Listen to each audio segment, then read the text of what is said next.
You mentioned something about planning your work around your cycle. I'm super curious how that actually works in your business.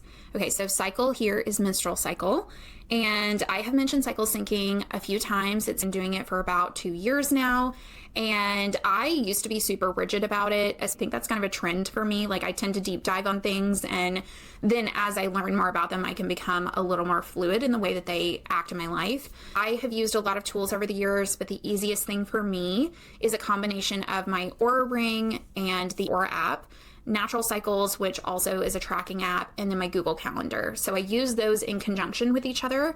And at this point, I pretty well understand my cycle. It's very intuitive for me. I know what I want to do at different phases. When I was first starting out, I needed a little more guidance and focus. So I had different things printed out, some different reminders, my entire cycle mapped out in my calendar by color, and it was very helpful in the beginning to kind of better understand.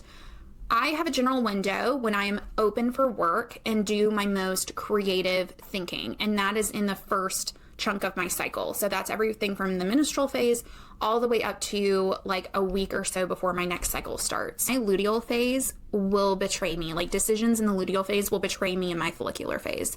That's why I try to do all my creative work in those first 3 weeks, because I am feeling most energized and the most in the flow.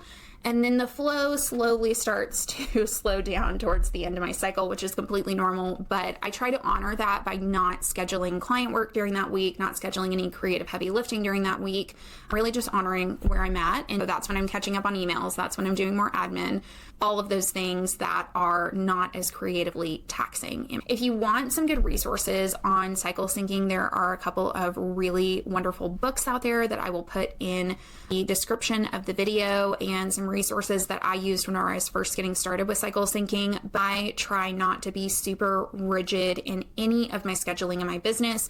I found that creatively that just works better for me, and the same goes for cycle syncing. When I am too rigid about something, it can become a little dogmatic for me, and I want to give myself a little more wiggle room in my business.